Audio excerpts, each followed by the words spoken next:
Hi, I'm Andrew Trendle. You're watching Enemy. This is Simon Neil from Biffy Clyro. I don't know which side he's on. He's probably just there. I am on one side. I pick a side and I stick to it. And this is the track by track of your ninth album, Celebration of Endings. Yeah.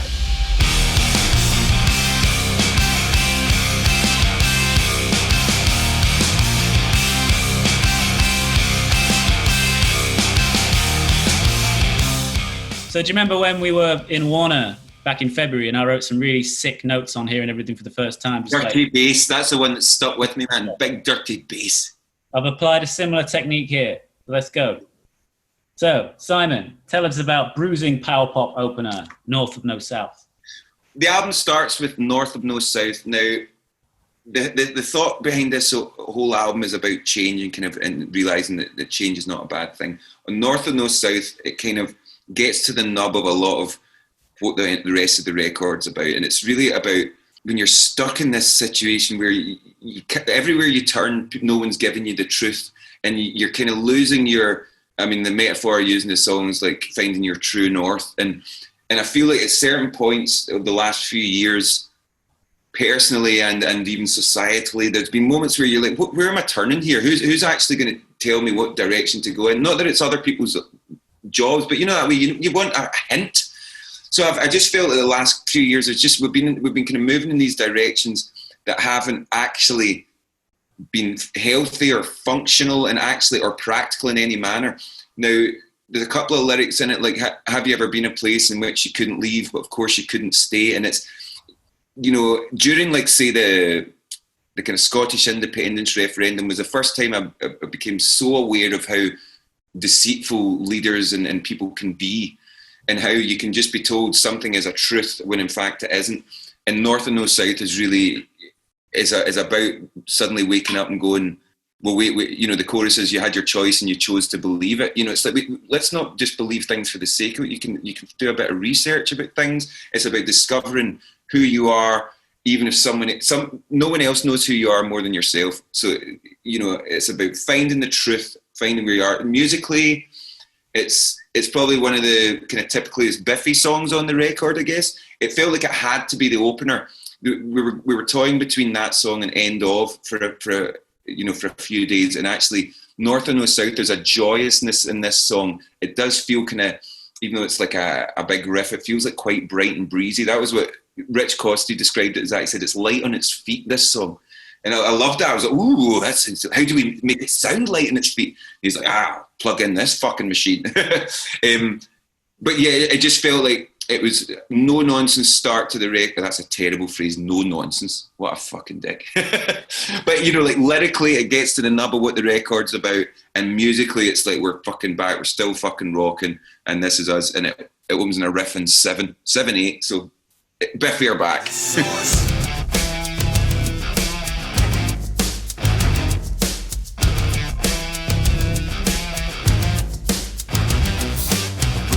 The Champ track 2. Now, I wrote that song on piano, and from the moment I started writing it, I thought, this is the Bond song I've been waiting to write all these years.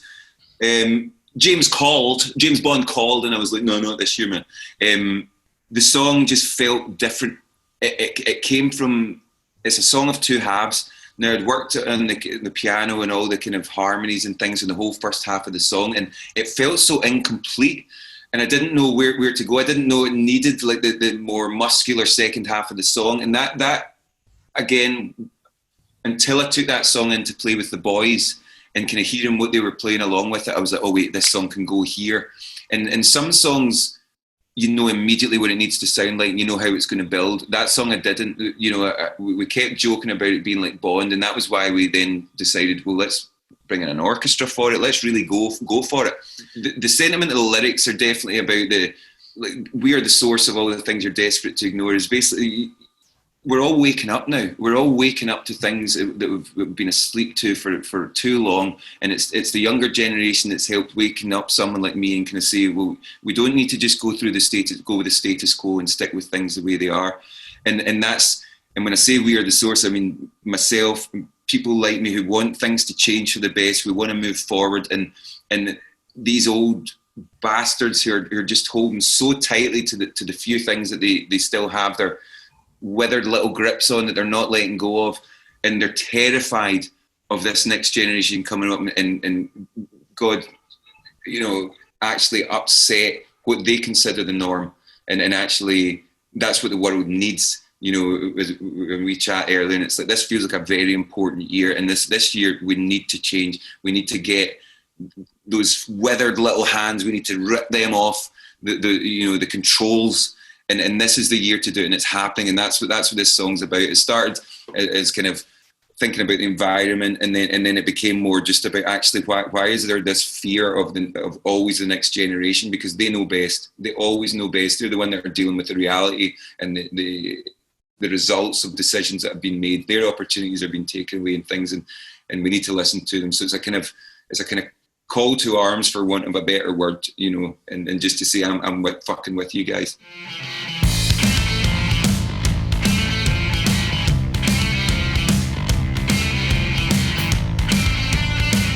Weird Leisure, track 3 in the album. It's got a bit of swing to it, a bit of swag on this one, but in such a typical Biffy way, it needed to have this severe change in the middle. Musically, with this song, because it's about trying to help one of my friends deal with a dark part of their life where they're getting caught up in just too many drugs and things, and just keep trying to get them out of this darkness. And the music needed to feel that disjointed way that almost you are in drugs, because see there's points where when you're partying and stuff that everything just makes perfect sense, and there's other points where things just fall through the fucking floor. And I think that was conceptually, that was a lot to do with why the chorus changes and really slows down, because you think you've got your handle on something, and my friend thought he had the handle on his lifestyle and everything, and then suddenly it's just one day you don't. And that's musically the song. I wanted it to be like that, to feel like you don't really have a grasp on what's happening, because you're actually not really in control.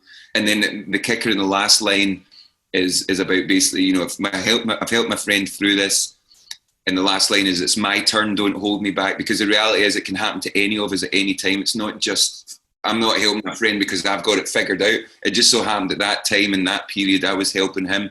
It could easily be the other way around. It could be anyone, and you're never quite sure what's around the corner. So just musically and lyrically, it felt so right, that song. It's a song that, it's a weird song, but actually when we played it, it really connected, and I'm pleased that, again, to write a song about outwardly looking at my friend and saying and talking about helping my friend. I think, again, that's quite a big step for me to take it from just my experience. I'm talking about his experience and things like that. And so yeah, an important song on the record.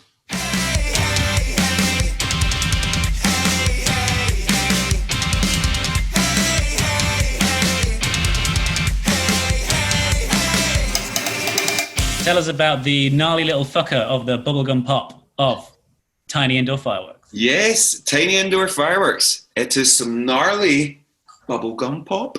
I would, that's maybe quoting Mr. Trendle.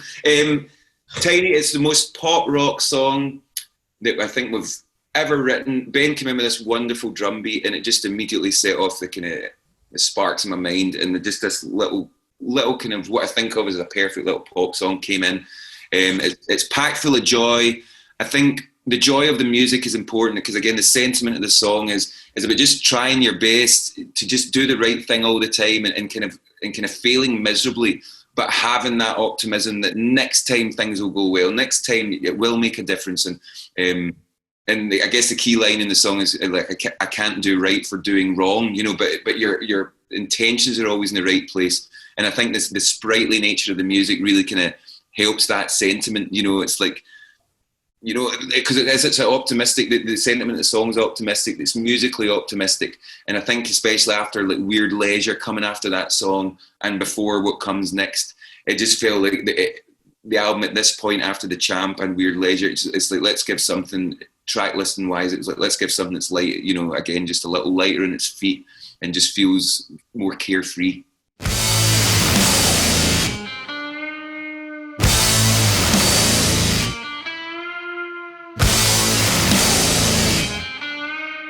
Worst type of best possible. Now, that was a guitar riff I've been playing around probably for maybe even 2 or 3 years. I didn't even think of it being a song, and then one day I just started playing it in the house and I started singing along, and it just kind of came together. I was like, oh, this feels good.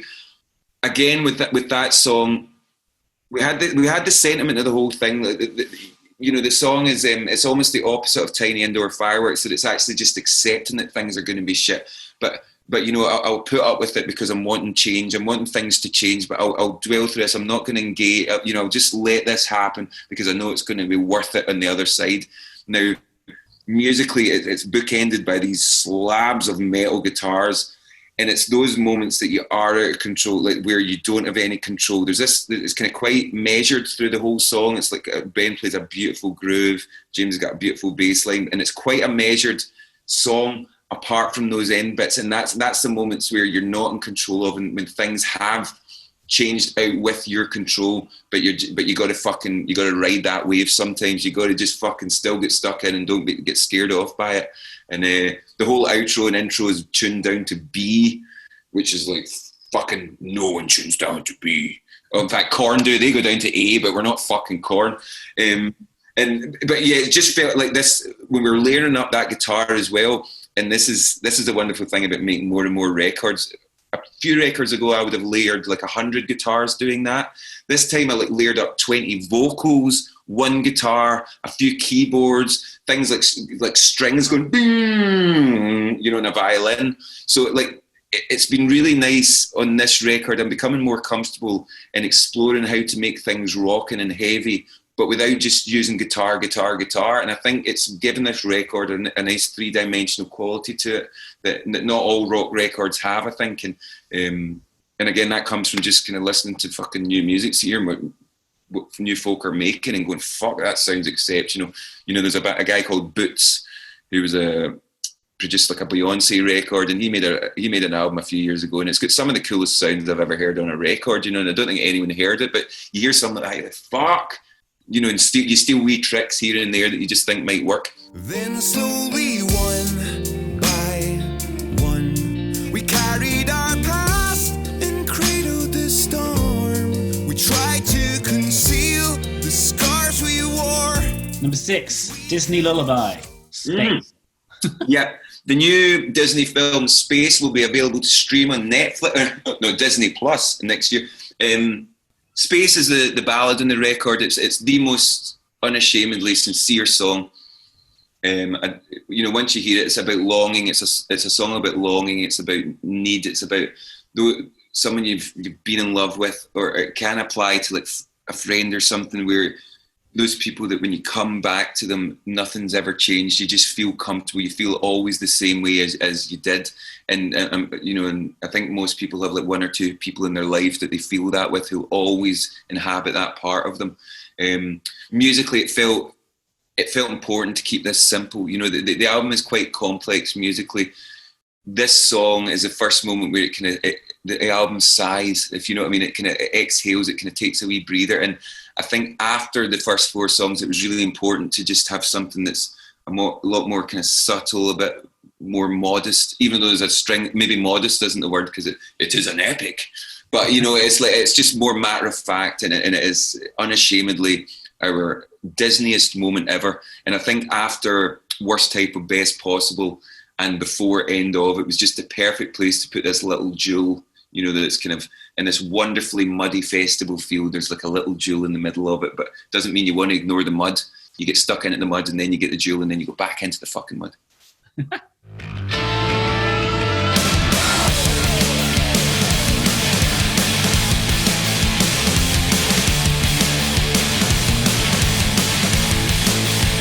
is not a love song. End Of, yeah, it's probably as close post-punk as we got. I've been listening. Actually, in the last few years, I've really been drawn into the aesthetic and the videos and the sound of that era of music, specifically the British post-punk. It's so unique, and it was such a singular point of view.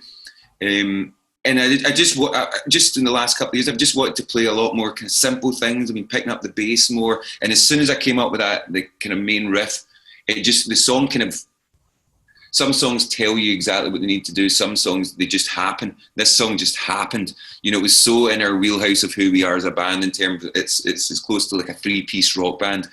But again, having that spark from somewhere different. Lyrically, it was one of the first songs that I completed in the record. This song, more than any others, is kind of more of, it's like we had a really long-term professional relationship with someone that came to an end, and it was really hard for us all. And it was this enforced change that we were like, oh, fuck's sake, we didn't want this to happen, but we ain't going to get our heads down. We're going to battle through it, and we want to become something even better, even more special on the other side.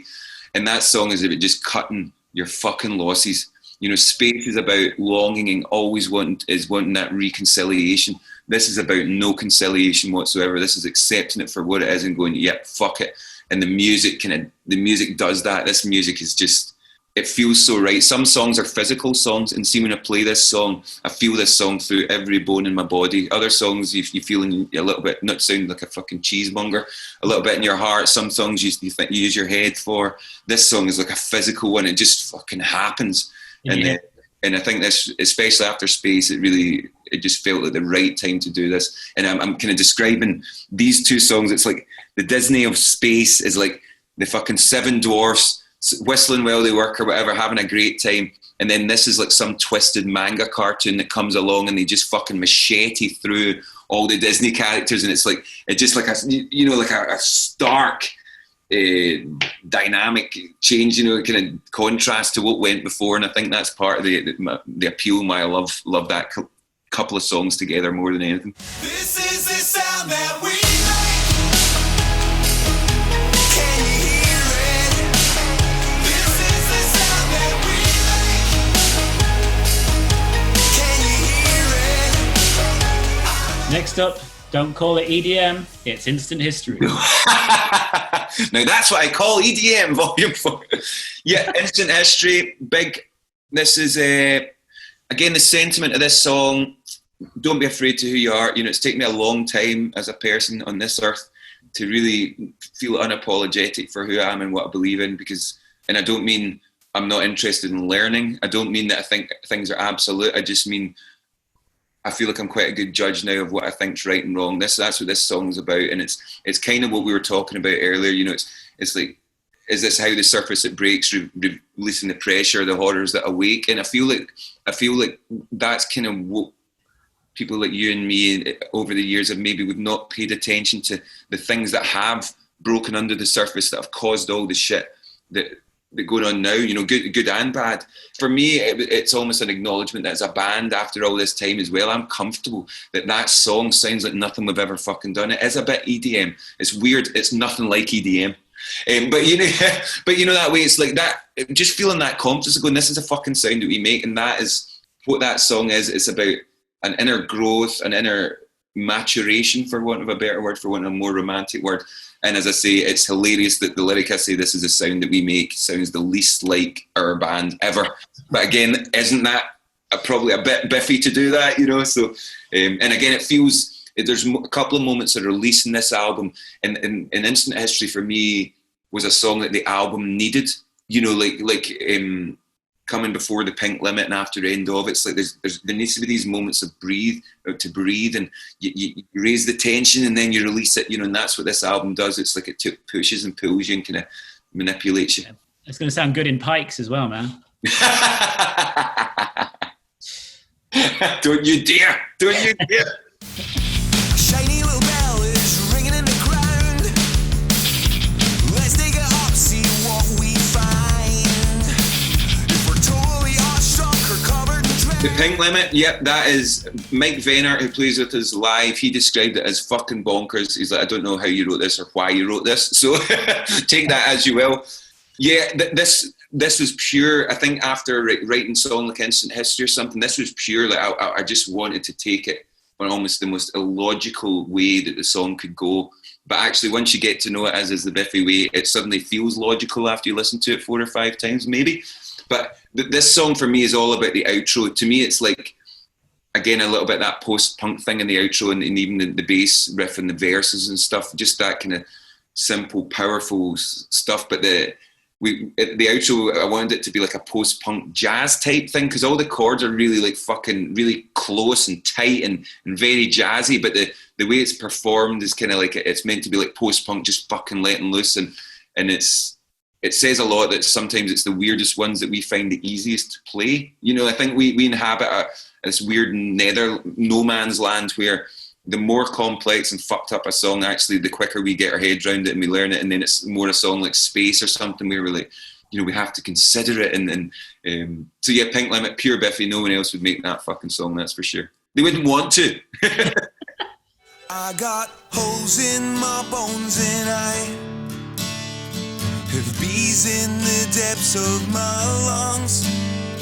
They want the honey, now every molecule stung. Next up, get your lighters up. It's Opaque. Opaque, second last song on the record.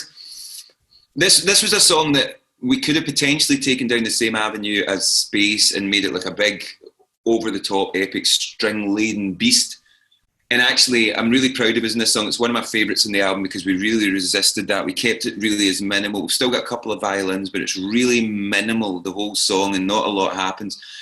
The song is directly kind of addressing someone who we had a big fallout with, and I just felt like we were having different conversations the whole time about what we were doing, either as human beings or as a band. And there's probably some of my most cutting lyrics in this when I talk about you take the fucking money and run. You know, I don't really care in that essence. I would much rather just be truthful. I mean, I sound like such a hippie, Andrew, but you know, I'd rather just try and make things fucking fun. Let's just try and have a laugh sometimes. You know, there's so much serious stuff in life that actually you can make your own life easier. And sadly, that relationship ending made me realise that life was easier afterwards, after the kind of split. And that song was kind of is not unashamedly, but it's very explicitly about that. And I think it needed to be skeletal. It needed to be the second last track in the album. And I'm just just really proud of that song. I love it.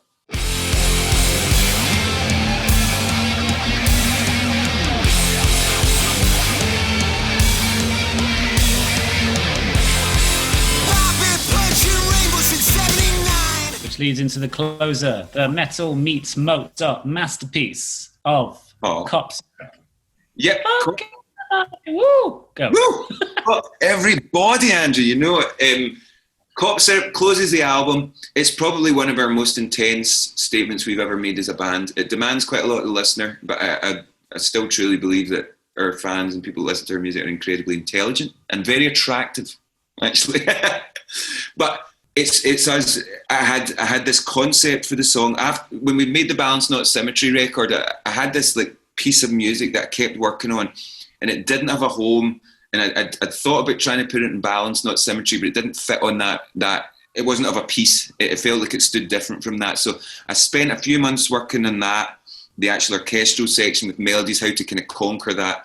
But it needed more. It needed more, and I had this 2-minute punk rock song, which it was actually called Holy Water originally. There's another song called Holy Water now, which went through a few different things. But the punk rock song was called Holy Water. And one day we were playing them both, and I just went, let's fucking put these together. And it just made perfect sense. You know, I don't even know why the spark hit me, because one was a 2-minute intense fucking punk song that was just quick and to the point, and the other one was sprawling. And I think it's just testament to kind of how I feel about our band these days, that I felt supremely confident that actually we could make that work and bring it in together. And I'm so pleased that it's an overwhelming piece of music for me. I don't mean to sound like an asshole, but when I listen to it, I feel everything. You know, I really get overwhelmed. There's very few things that I would say I'm proud of writing, and that's one of them, where I just think I tapped into something in that orchestral bit that I don't think I've tapped into before, and I'm really looking forward to tapping into it again. And also, fuck everybody. Fuck everybody, woo. Why, you know, like, we only get one fucking life at this shit. We only get one go. And that song's my kind of almost mission statement, is just go, you know what, this is who I fucking am. This is what we do as a band. We're it's actually like our 14th record, I think, including B-sides. And it's like, I don't need to explain what we do as a band to anyone. And I don't mean that in a nasty way but it's just, I've hit a point where I'm like, fuck it.